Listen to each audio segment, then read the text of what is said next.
Chapitre 112. L'avertissement de Fatima en 1917. Partout où les communistes ont eu le pouvoir, ils ont persécuté les catholiques et tous ceux qui ne partageaient pas leur doctrine diabolique. Et dans les pays où ils n'avaient pas le pouvoir, ils ont tout fait pour subvertir la société.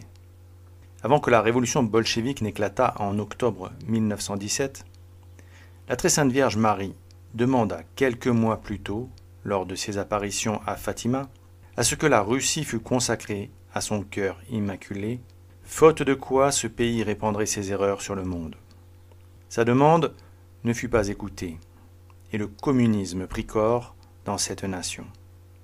Il contamina rapidement le monde de ses idées diaboliques, soit par la terreur et la répression quand il prit le pouvoir, soit par la subversion quand il dut se contenter d'infiltrer la société et l'Église pour transformer les mentalités et les mœurs des populations.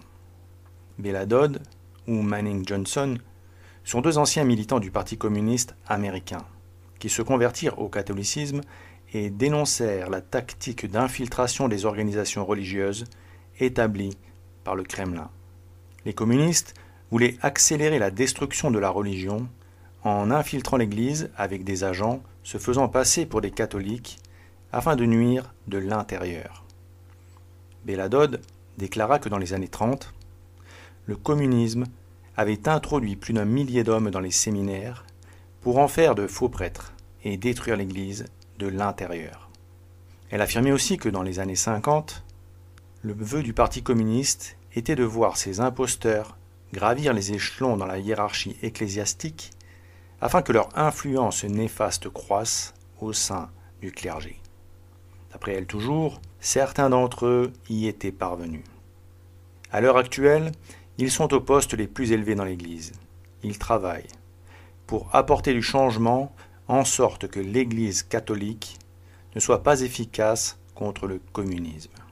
Une décennie avant le Concile Vatican II, elle avertissait que bientôt on ne reconnaîtrait plus l'Église catholique.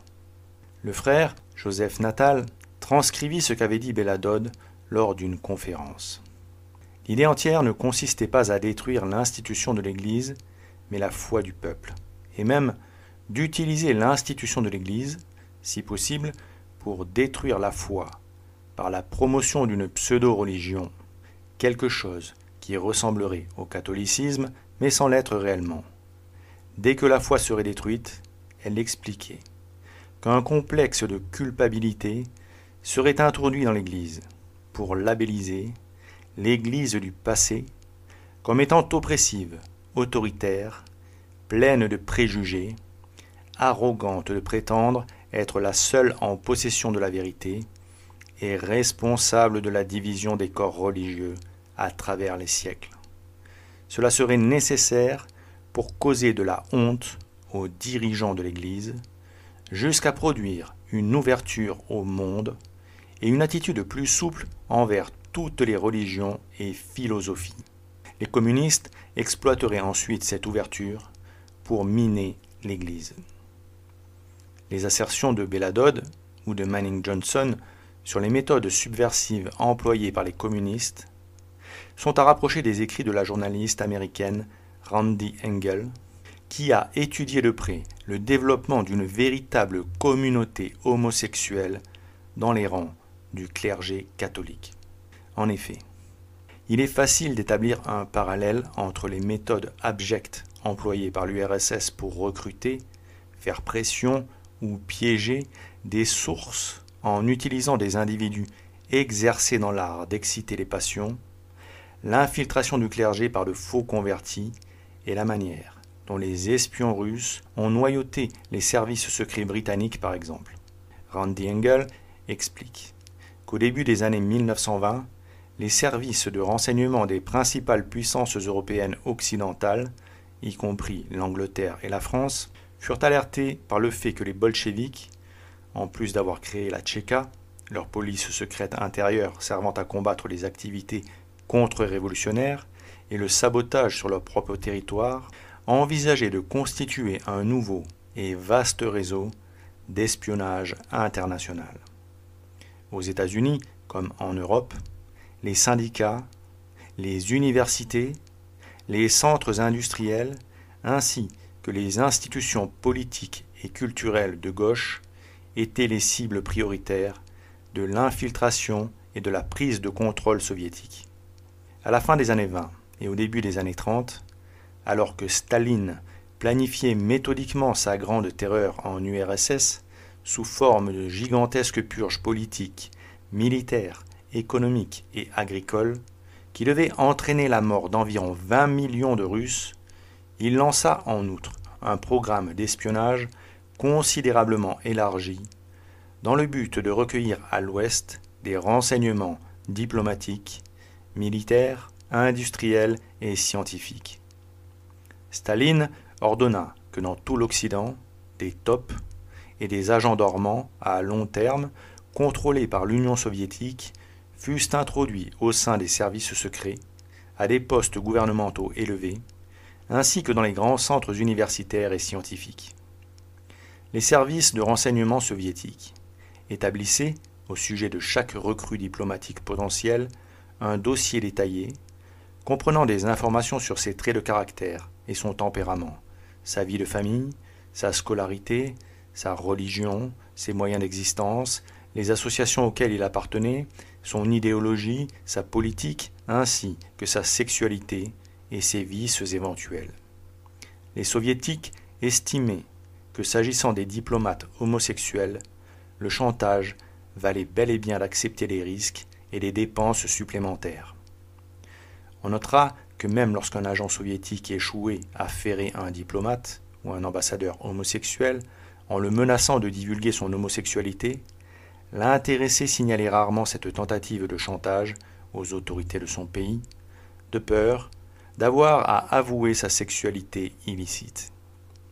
Dans son exposé de 1976, intitulé « Sexpionnage, The Exploitation of Sex by Soviet Intelligence », David Lewis décrit la formation complexe, coûteuse et entièrement déshumanisante des hirondelles, agents femelles, et des corbeaux, agents mâles, soviétiques spécialisés dans le piégeage sexuel que le KGB recrutait généralement au sein de respectables familles de la classe moyenne et qui possédaient des références professionnelles.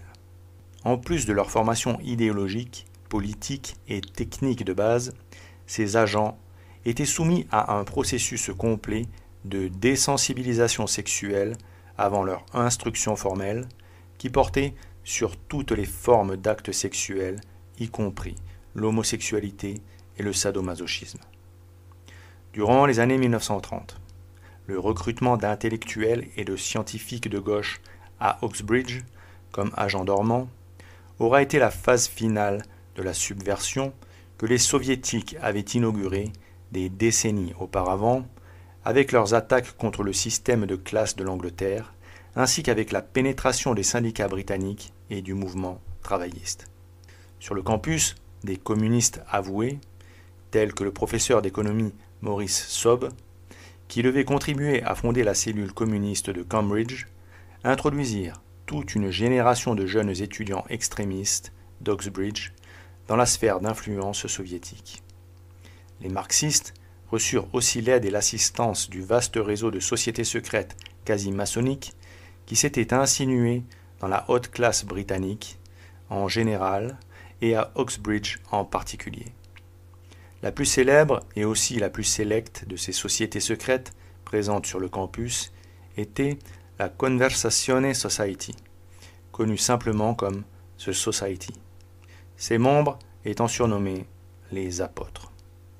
Au milieu du siècle, le groupe des apôtres était devenu une société secrète élitiste, ayant pour caractéristique un fort homo-érotisme sous-jacent, un parfum d'agnosticisme particulièrement agressif et une politique nettement marquée par les idées de gauche et le pacifisme.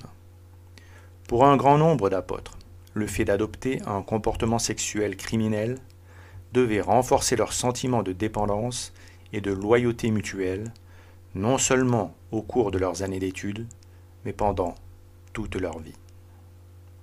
Les communistes n'ont pas de scrupule à accélérer le processus de putréfaction de la société. Au contraire, ils la recherchent.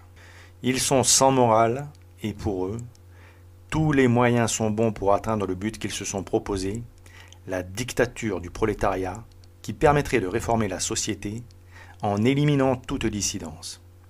Ces séides du démon n'hésitent pas à utiliser la sexualité pour provoquer la chute, car à travers les membres du corps matérialiste du marxisme, c'est le diable qui agit, et il sait que la luxure fait tomber en enfer un grand nombre d'âmes.